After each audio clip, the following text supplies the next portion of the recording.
In this video, I spent 2 months playing this game, ranging all the way from the very beginning to end game, becoming Harbinger of Doom, capable of obliterating anything, grinding everything to unlock the best character builds by suffering an eternal loop of endless demon ledges, grinding and blah blah blah.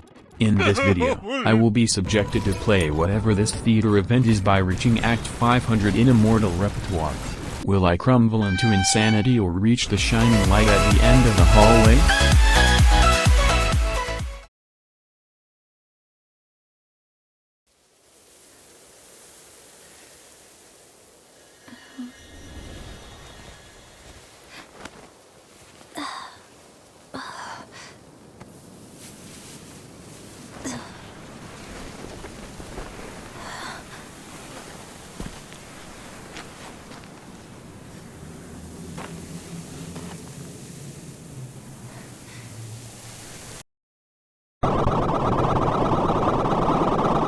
During 1800, when Abyss was invented, I get prompted to choose my character, where the default name is Vita.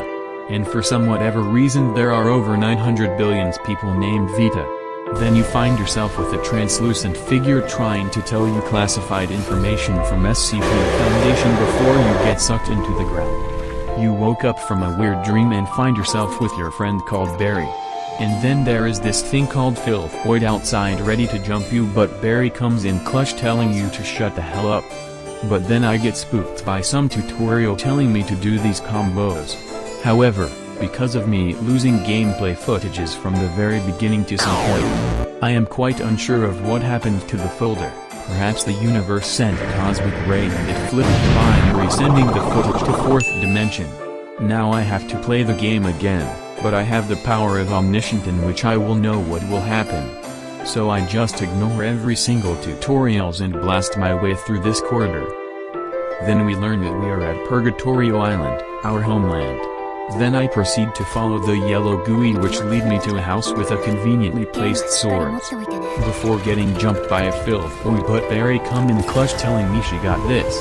But then I realized my keybinds are swapped, in which I urgently switch back before spamming right click until they are died. After that massacre, we make ourselves to a shore and we can find yet another conveniently placed guns, in which we choose assault rifle.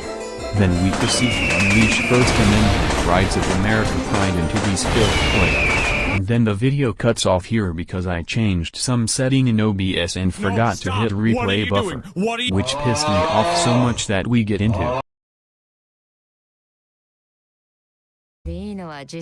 Now that I realized my problems and corrected my neurons, something happened and now I arrived at a bar.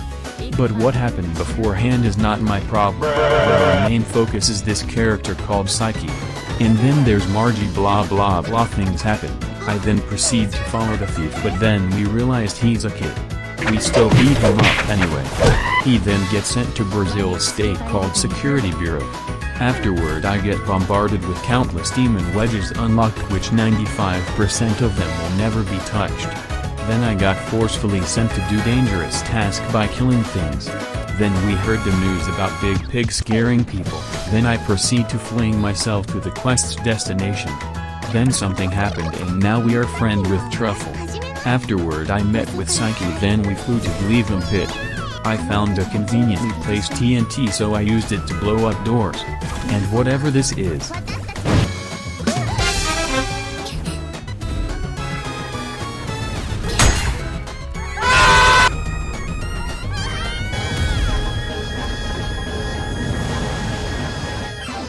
fight with the second boss called Christophile, or what I would like to call Four Legs. This boss is weak as hell, so it died in like 5 seconds. And we met Outsiders. Psyche's drama, Psyche's drama, Psyche's drama, Psyche's drama. And we met Phenom. Then I proceed to break into the house to find Psyche and collect intel so that I can break into this house more effectively. Then Outsider somewhat drained me, but in reality I just can wait for the quest to end. And blah blah blah. Psyche want us to go find some dirt for her. She then proceed to give a flower back, then blah blah blah. I then proceed to take a last walk with Psyche before something bad happen. Then took a picture for Psyche one last time. Found a familiar face, but he threatened me. Then I get forced to do some side quest before continuing our main quests. Attempted a required side quest but it bugged, so I had to restart the game. Afterward it bugged again for the second time. Then it become bugged again for the third time. Truly amazing. Later on, I went to find a treasure chest but a group of kids claimed it's theirs, so afterward I went to do some fishing to finish the special side quest by talking with this chef. And finally, with all the requirements done, I can finally talk with Psyche. Oh man, rest in peace. Then I make my way to Psyche in the intended way that the game intended me to follow.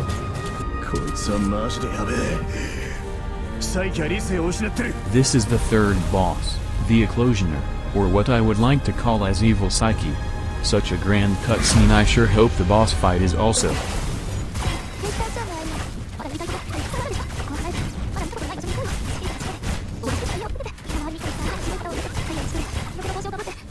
I'm gonna be honest with you, this is actually a really depressing story. If I were to turn it into funny content, it would be really rude.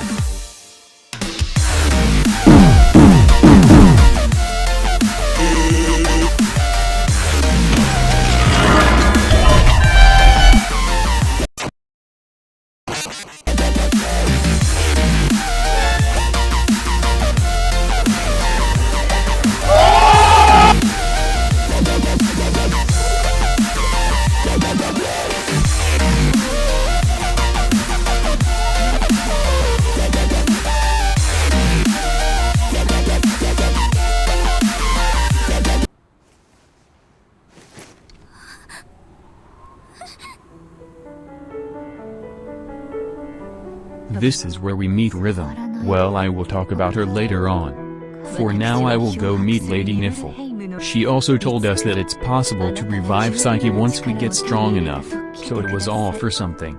Later on, I got ambushed by a random figure, but Lady Bartender came in clutch and saved our life. And we fell unconscious and woke up to find ourselves in the mysterious suspicious realm with the same guy who was spitting classified information earlier. Which get ourselves into.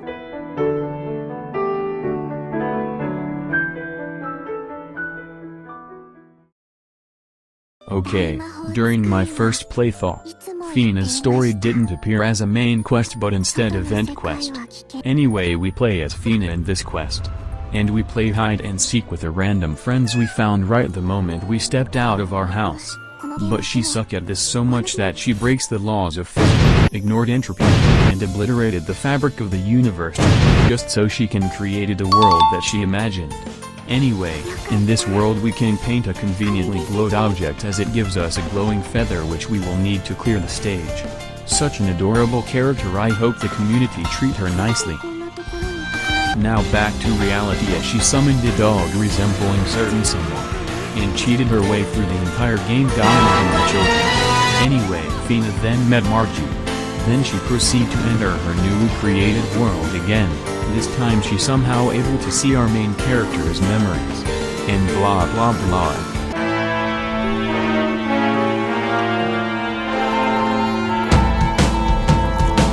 Now we have to look for a lost child. And then tea party. Good enough. Finally, we continue our truffle story. We chase people who kidnap Jean Yemen. And what is Jean Yemen? I will take about that later. Just do the quest by beating up Jean Yemen Hunter. After the bullying, we are now moving toward 2.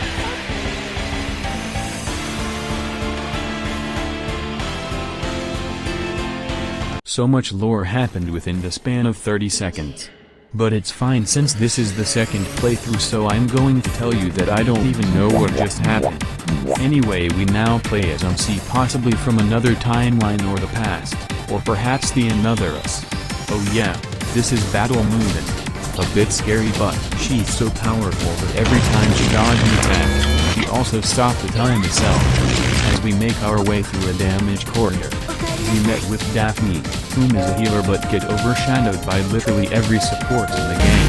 Anyway, she want a medicine, so we went to get it for her. But we encounter the sentries delivering an ungodly amount of damage capable of ending cosmic entity. After briefly giving the medicine to Daphne, we get greeted with nearly endless supply of filth points. So I dance on them until Commander of our ride, but I still dance on them until the stage is over. Afterward, we went to the engine room with Avar. Things happened, but all I did is dancing and a bit of here and there.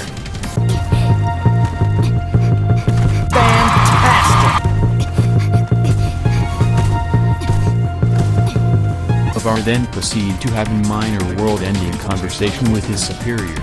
We then separated to find their own legion. A bit of running around, we found our legion. Then we find a suspicious figure impeccably covered in coat and colorful eyes and horns named Catman. Then we meet with Avar so that we can do Tomb Fortress payload mode in Duet Night Abyss. But I still emote my way through. Oh, never mind. They are now level 35 and getting way harder to kill. Now here come the fun part, where we get to decimate our foes a pretty big turn. After that who would have thought that she is one of the Forsakens? Fun fact, if you choose reach for the sword, you get some pretty horrific cutscene, but we will not do that. Then she proceeds to give you a hint that someone from higher up wants you dead. After finding Avar's picture with Daphne, Avar revealed that Daphne is his daughter all along. Then Avar and I proceed to do a death march toward the unknown. But before that happened, the game break itself in half because of the sheer weight of fatherly figure of Avar, which cost me to restart the game. After that we proceed to dance on this boss again. And we get trapped in the central room. Blah blah blah. Uh-oh. The plot twists in this story are way too strong, so I will not elaborate anything, and so strong that it broke the game again. We then escape with Daphne to the underground sewers. But they won't stop trying to get rid of us, so they try to turn this place into Subnautica. But luckily, there is a conveniently drainage system waiting for us. It is another defend mode, so we just dance until it's all over. And we put ourselves in a room, just the two of us. Whoa, whoa, whoa, whoa, whoa, whoa, whoa, whoa, hey, hey, hey, hey, hey, hey, hey! Father and daughter montage.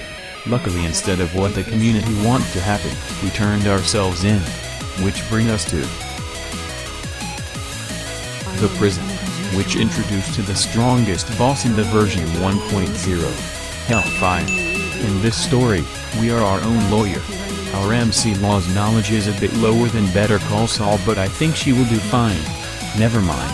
And we get sent to a dream where Inferno level interrogation begin, and have one of the most convincing interrogators ever existence in this universe. They are so good at acting, maybe they deserve a Nobel Prize. After that heart-wrenching experience, I walked toward the chair of destruction before it shattered the dimension, caused the fabric of reality to open a hallway. Then I met Hellfire as she asked us the most difficult questions that make modern scientists and mathematicians shiver their spine, as the answers are also world-ending destruction of doom. After I answered universe-breaking questions, she sent me to fight a ghost version of myself, but I quickly show myself who is the superior version of myself.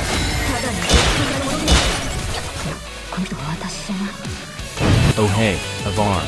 After that heartbreaking scene, I found Daphne at the end of hallway, but she somehow had the power of average isekai anime as she opened the gate to another world.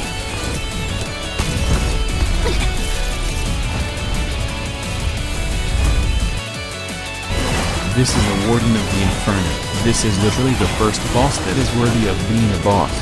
She has massive health pool but a bit low damage. All of our efforts are barely scraping her HP away. She also has some weird patterns that are hard to predict because she randomly targets you instead of following her pattern. Anyway, it took me like 5 minutes before she fell. And blah blah blah blah. Suddenly Hellfire walked in with a notice that the higher up want us dead. 陛下自らの特赦令を干渉と称するか。もはやここは効率でなくなったとでも。そいつと2人で話がしたい。無関係なものを全員出せ。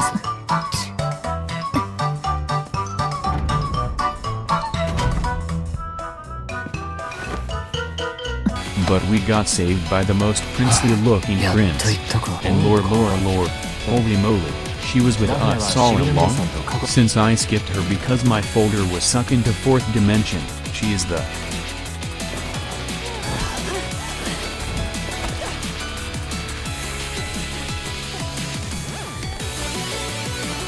Hang in there. I got you.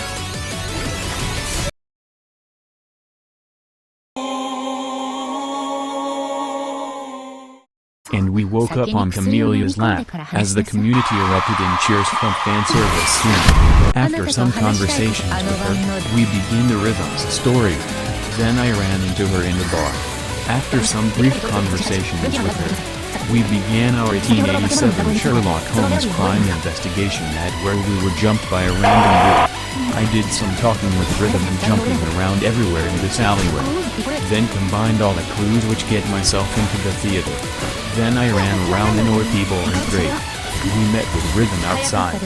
Then I saved some kids in the sewer, and with the roar of the jungle dragon.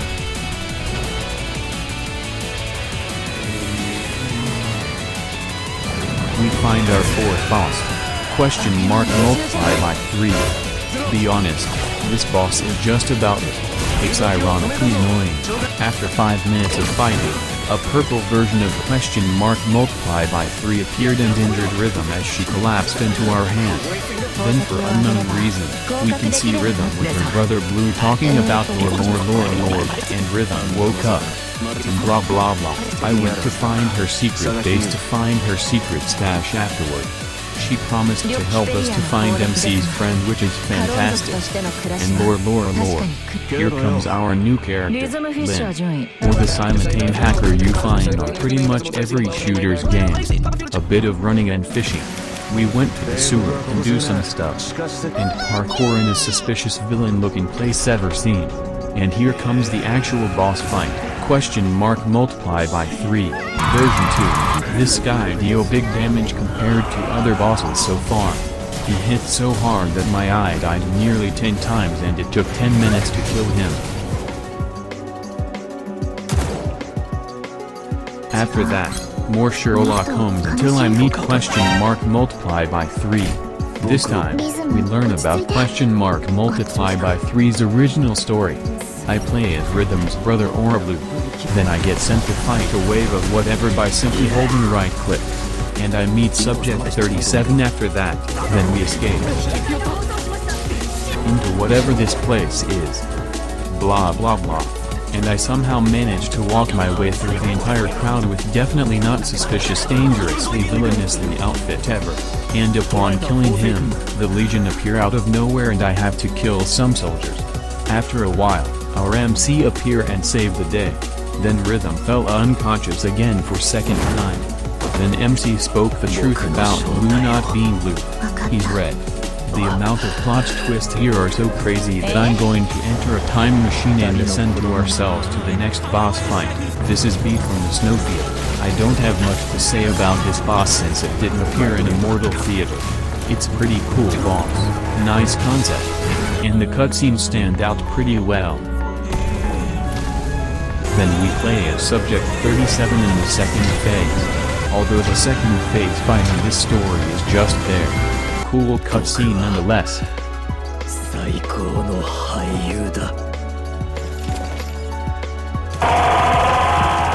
The plot thickens.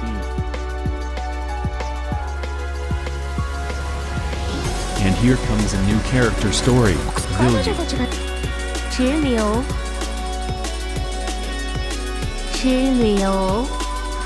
We met with her in the theater, as she came in clutch and securing our tickets to VIP room. I wonder if there is even a stair to VIP room, but I'm a bit distracted by parkour mini game. Blah blah blah. Then it felt would let us go because Ilyu has a business with them. Why are the muscle man just children? Anyway, and the plot thickened once again, and that is the end of version 1.0.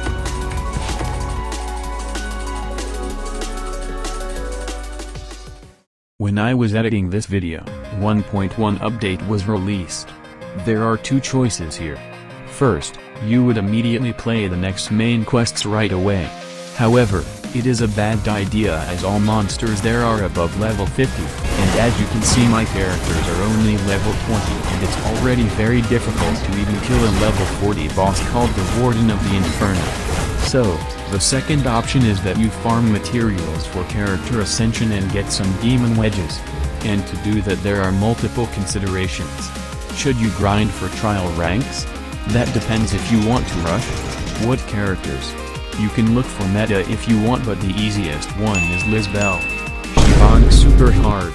If you really want to continue the main quest, consider focus on building your character levels until maximum.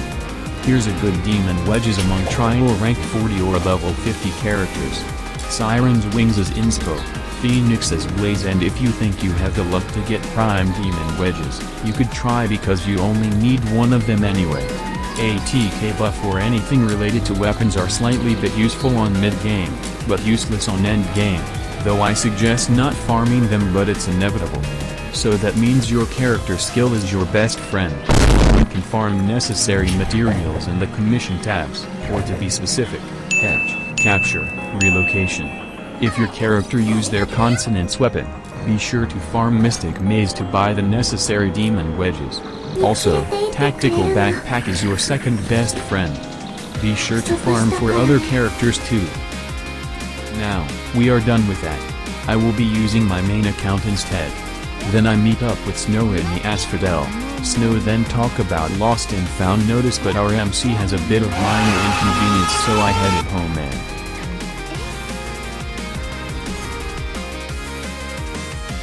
It turned out that the Empire know about my existence and want my resonance power, so the entire city is now under lockdown. So I turn on my ninja mode as I stealthy move around on the balcony avoiding drone surveillance like 1982. Then I met with Ilyu come in clutch saving us before falling into Empire's trap. Wow, she has a car. This thing is like if your rainbow prism worked. After some storytelling as she drive us away from Ice Lake, Ilyu then bring us to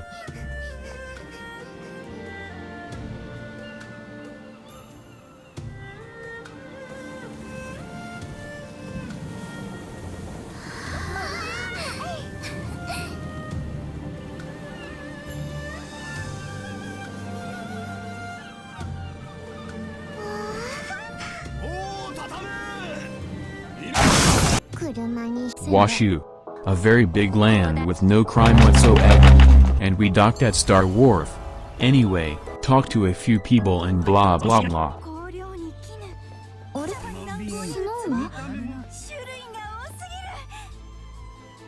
I then find Snow with a richer Snow called Lunocarp, whose goal is to become the richest merchant in the entire Washu.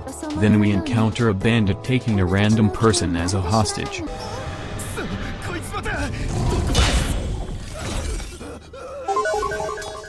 So that's how Washu has no crime.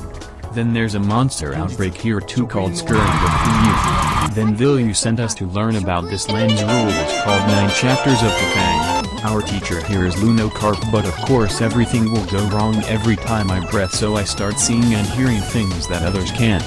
Is that a dragon? The more I play this quest, the most I start to doubt if I am in a Chinese cultivation island. Ah, that's it. She is literally the resonance, but alright. And we are at Everspring, and why is the text shaking? Then I got distracted by a familiar bird, but it didn't drop anything, so I was a bit disappointed. After that, Vilyu told us the truth why she brought us here. And then she nonchalantly want us to go to the black market, which introduced us to our first character, Yu Ming. But before he revealed his name,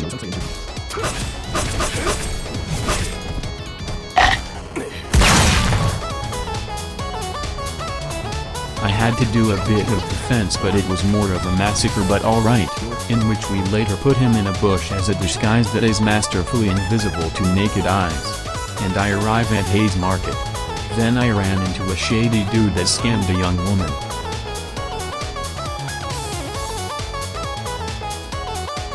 What is with the game keep sending children to fight? And I meet the man called Chiu, then he gave me a weird looking cube.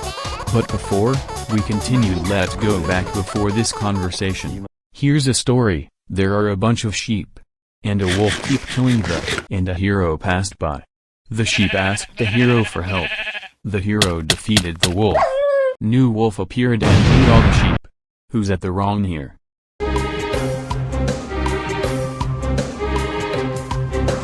That's right, I don't know. Then I met Fushu right outside.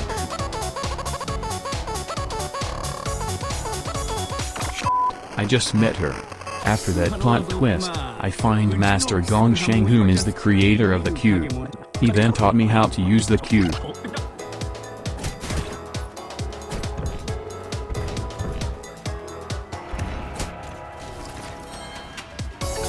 After that embarrassment, I then go get Fuyun scales as the main objective of this quest, in which we have to repel more monsters.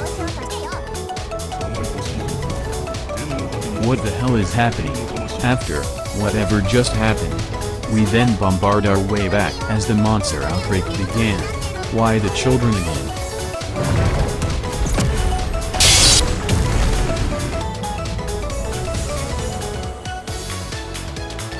I then told Liu about the ghosts and voices that others can't see, but she refused to believe. This is definitely not a red flag. Then a shady man walked up to us with pretty much nearly all information about us, but Liu was the one that sent him. So I accepted the quest and traversed my way and definitely intended way to find Fushu. Then we head towards Spring of View. This is not Spring of View. After solving riddles for a while, we met with Elder Wishin, which is. So she is 100 years old.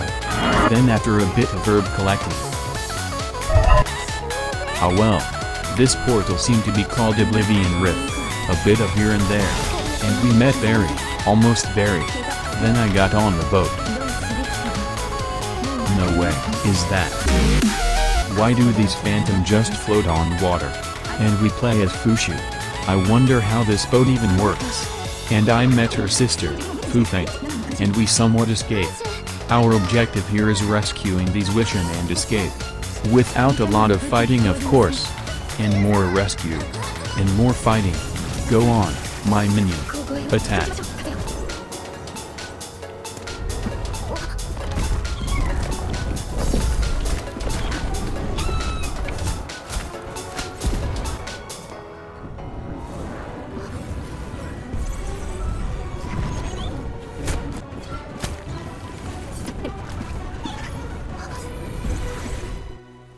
After the longest cutscene ever, and a new friend, I hope nothing bad will happen. Afterward, I magically appear at Hayes Market to speak with this guy. And then we follow him with his suspicious behavior. What could go wrong? Free advance fear. And we arrived at Krosung Hollow. A bit of talking and here we go again. And we arrive at an ancient battleground. The puzzle is pretty simple. Here's the puzzle. 2. And I fought these guards. And here comes new character, Kejo. And more of guards spawn killing me. Then reverse football as a puzzle. Why are there 2 Kejo? And a bigger version of puzzle. And I ran into this suspicious individual. And here's come the first boss in this main quest. Colossus Threshold. I tried to give it a name and study its patterns, but my characters are just too powerful. Then we escaped and met Yuuhei. Who would have thought that he would draw blade on us? Then we have to fight against controlled Yuuhei. Hey, this guy is literally killing me. Do something with the head. Okay, that's enough.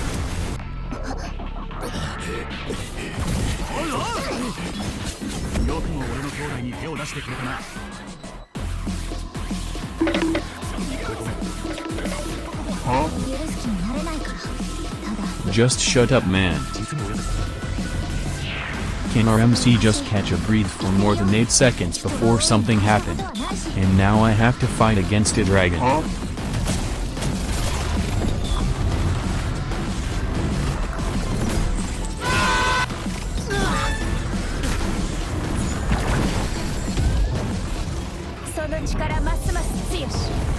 And she sealed it. Somewhat. Then she wants us to place this copper coin on the dragon's forehead.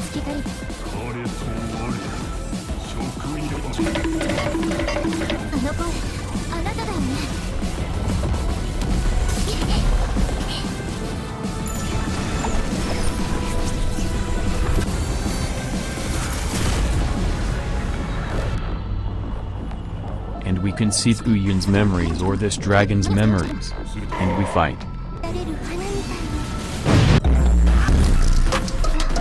The MC can't really catch a break.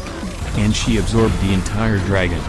I do not know how she is capable of that, so I ask around in Discord and in-game, but no one answered. I suppose it is a trade secret. And Fushu and Kejo.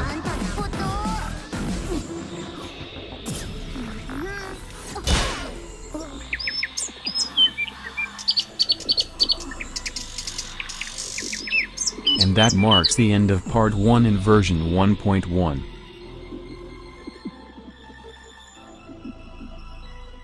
The grind journey begins here. The best course of action is to farm for trial ranks 55. You can start off with side quests around the map to easily get XP. Side quests will not have voice actors. Then unlocking demon wedges.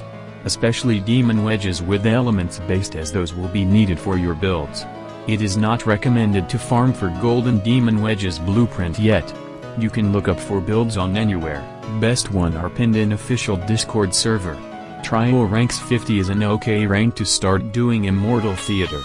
Be sure to look for recommended elements, as they give 400% bonus damage. In shop, you will see that you have a lot of this currency called Secret Letter Clue. You can use them to unlock character or weapons. But you may want to begin with Mystic Maze, as it give free character. Note that demon wedges will not work here. In this place, you fight through a wave of enemies, and you get a random buff which you can choose, but it is recommended to choose Lampwick that correspond to your character to unleash its Lampwick set for even greater buffs. Upon completing first wave, there will be 3 type of doors. It's blue or red or yellow. Going through red door will get you fight against a wave of enemies. There is also a chance for Luna Buttfruit version to appear. Defeating her will get you random artifact. If you choose blue door instead, you either get a dialogues which could give free stuff. There is also a chance of golden lamp wick. There is also a chance to fight against a boss if you want to. But the best one is a mini game. There are 2 types of mini game. Canon mini game, which you have to kill all these people, and Morse code mini game. Going through yellow door will get you to a shop. You can buy lamp wick and artifact here. Be sure to look for artifact set, as they are very powerful and require some luck. Also, if you are really lucky, the entire shop could either contain golden or the entire shop itself. The second last wave will always be yellow door. The final wave will always be a boss. If you have powerful lampwick set, you can easily blast the boss away. Anyway, unlocking a character gives 500 XP and unlocking a weapon gives 400 XP. Unlocking a character will require around 25 secret letters, as you need 30 thoughts which cost around 250 secret letters clue. But unlocking a weapon only need 4 to 10 or more if very unlucky secret letters, because you only need the blueprint and its materials which are already a part of secret letter. But you will need 300 Luno coins which you can get from defense or chase if you like to leech, and 240,000 coins to craft. Ascending a character gets you 50, 100, 200 and until 1600 XP, same goes with weapon will get you 40, 80, and until 1280 XP. Choose either character or weapons, it's up to you. But if you want to soften a bit of farming, you may unlock demon wedges, as they can also give you XP. Golden gives 200, purple gives 100, blue gives 50, green gives 25, we do not talk about gray. And there is Gene Yemen. Unlock them will give you 100 XP for any Gene Yemen regardless of its rarity. Daily quests also give you some amount of XP and 30 green tier commission manually. There is also free stuff at the shop. Keep doing this until you reach trial rank 55. And that's when we will get ourselves into.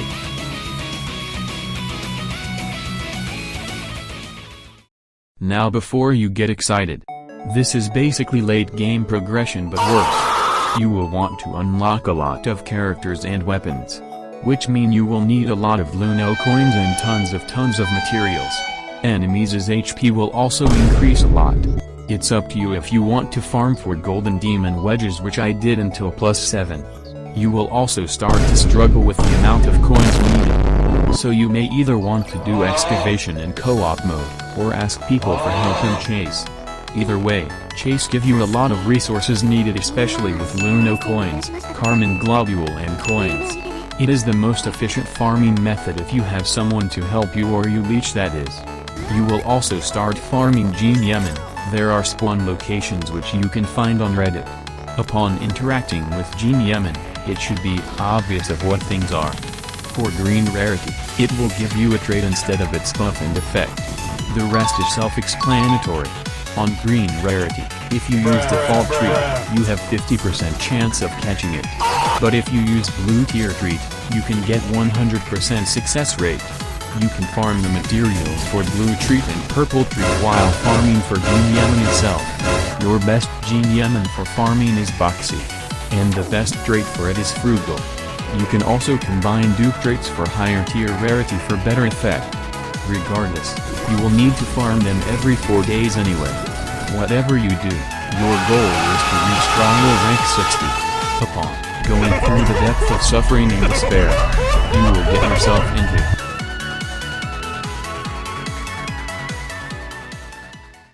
In this progression, there are 2 paths. Either farm to unlock literally everything or farm to become the destruction of doom. To farm for unlocking everything, well, you literally farm to unlock everything. Don't forget about Intron level and Smelt level. In another word, a character would require 6 duplicates and a weapon would require 5 duplicates. So have fun doing chase for 1 million times and who knows how long of secret letter clue farming. But I chose to become the destruction of doom. So this route is all about farming for absurd damage. To farm for maximum level golden wedges, you will need 50 duplications of purple tier rarity and about 1000 secret letter clue, or Siren's Wings inspo which require 30 duplicative blue rarity. There is also celerity and many others which also require 30 duplicates of whatever. But in version 1.1 there is a new wedges that are much more powerful than Siren's Wings inspo, but it require 200 duplicates of blue rarity and 10 previous upgrades of golden wedges. I haven't farmed for this one yet. Each primary DPS wedges take about 12 plus hours of grinding, and quality of life wedges doesn't take much time other than waiting for 30 minutes each time. You will also need a duplicate of your character and weapon. So you will need to farm 10 more duplicates of your weapons and 6 duplicate of your character. Endgame players is destined to spend their entire life farming for secret letters. In Mystic Maze, you will unlock final level, in which you can increase its difficulty. I choose 81 Abyss Sword Depth, as it gives me around 8,700 trace points per round. This is the best place to farm for gold coins, but chance is better overall nonetheless. Still have to farm those Gene Yemen. This is the end game progression, nothing more.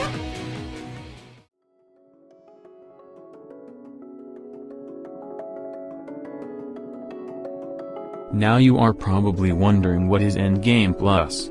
This is the progression I like to refer as when endgame players in any games create a content of their own. Or the content is so outrageous that only a handful of players are capable of achieving it. Endgame Plus's content are always the most tedious and painful grind ever in any video games. Example, getting everything the game has to offer. If it's wave-based, go far and beyond of what would crumble human sanity.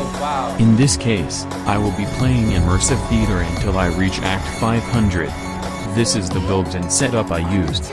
It is straightforward for Psyche build, just damage. For Fina, skill duration and a lot of HP just so she would survive. Same goes with Truffle too. For Fina's weapon, just crit chance and more ammo and slower fire rate. Same goes with Truffle's weapon. I would play 50 acts a day which would take me 10 days with around 4 hours a day. Anyway, let's get started.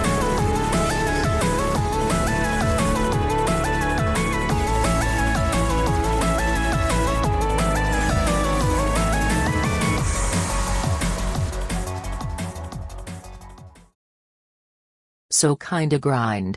But in plus 7 he surpass largely standard wing inspo.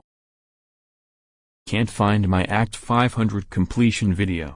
I'm going insane WTF. Just clear another 500, you'll be fine. No, I have to finish the vid before tomorrow. Check your video folder and restore previous versions to see if you misplaced or deleted it, or if you've been editing it. Can you open up your recent projects in your editing software? No, I have been saving for it until last. Not imported yet. Maybe I have to look through WinRStat. The file should be big enough to see. Oh, that is clever. I can't find it.